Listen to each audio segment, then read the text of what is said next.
Today I'd like to talk to you about some accessories that you can put on your Hexacopter that range from useful, fun and great. The first thing you should do, buy yourself one of these. It's a digital battery cell checker, around about $2 to $3 on eBay. And what they do is they measure the cells of your LiPo, the voltage, the high and low, tell you whether they're balanced. But get the one with the alarm. Now, the reason why you get that is that as you're flying, when you get to the bottom level voltage, the cutoff voltage where you no longer should fly, it sends out an alarm.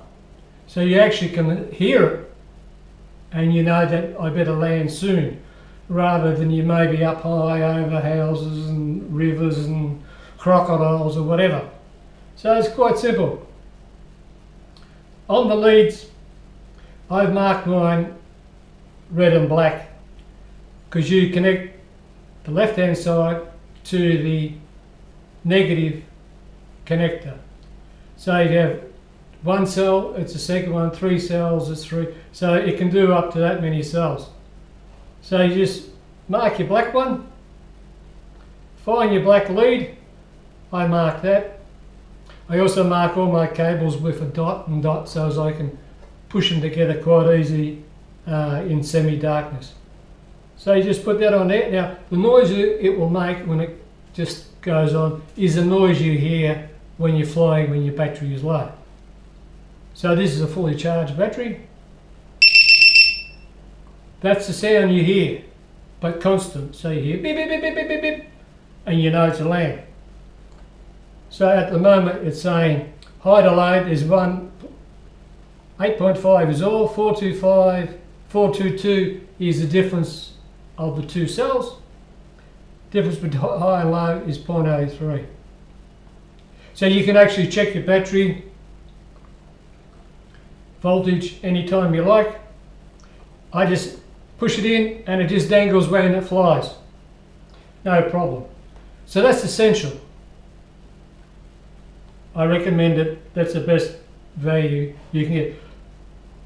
Also, your cells should be balanced. The charger seems to balance them alright, but it is a new battery. We'll have to see how it goes. So it's great.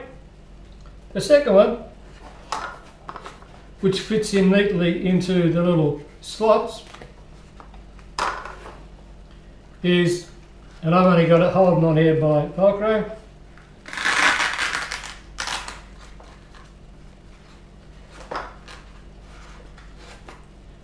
is what you call a GPS logger.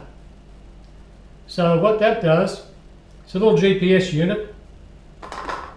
If you've got kids that stray, if you've got cats that stray, if you've got old people with dementia and they wander, you can put this on and it helps track them. But this is the cheaper version that you cannot ring up with the phone, cannot check with the internet. They're GPS trackers. This is a GPS logger. So it records the information only. So what you do, switch it on, put it in. I just use a bit of foam because of the slight difference in the gap.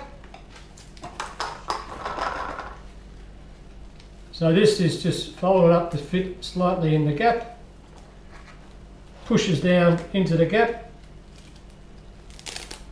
There's just bits of Velcro I had laying around.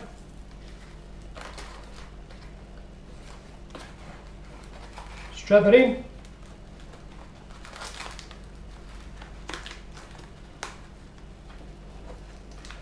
Make sure it's tight, and away you go.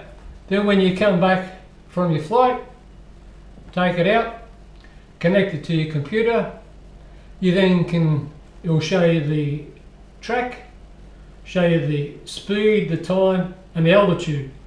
So you then can go into Google Earth and it'll overlay the Google Maps and you can see where you've been and shows you all the heights and work. They're not 100% accurate. They're about 20 to 30 bucks, but you walk around, you'll see that you've walked through a house where it's actually on the footpath. But they're good fun, gives you an interest, enables you to judge just how high they are. I have noticed that as is much bigger than the smaller quad, you don't know how high you are because the small quad would only be this big at that height, and this thing's that big. So when this Hex is the same size, it's massively higher. So that helps you gain an idea of speed and height and distances away, that sort of thing. And the third thing is if you want to fit a camera.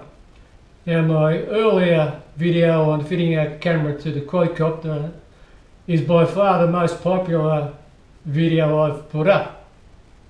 People are interested. But if you watch my video on the Firefly 6S, here it is there. You may not be able to see it because it's all black. And it's got a simple mount. On the mount, there's this outer case. This is a bit loose, but you just put a Velcro around to tighten up. That's a Firefly. Does 120 frames per second at full HD. It does 4K at 24 frames per second, not 10 like a lot of the other El Chipos. Around the 170 odd mark, bang good. Comes with that mount, but also comes with a bulldog clip mount. And on these arms, all the foam, the foam's a bit big. All I did was just clamp it on. This is the prop, but it points straight down. But just for a quick fly, bit of fun, highly recommend it. So again, get your battery checker first. That's a must-have. It's only $2 or $3, well worth it. It just hangs in there like that. Second, get a GPS tracker. If you do any GPS logger, if you do any running or any sports in the car, it works in your pocket. It works in the car. It doesn't need the big aerial. Works in your school bag. If you wonder what your kids are up to when they leave school, or what your husband is up to when he's supposed to be working late, just pop that in his pocket and you'll be able to find out. And this is a simple mount, $170, get you started. I would only do it once, just for fun, but plenty of room to mount up a proper mount. Plenty of lift in this. I haven't tested the maximum lift, but it's lifted everything so far. So there are a few accessories that can make this Hexacopter even more fun. So watch all the other videos on the quad and the Hex, and subscribe if you like them, and let me know if you don't. So as always, thanks for watching.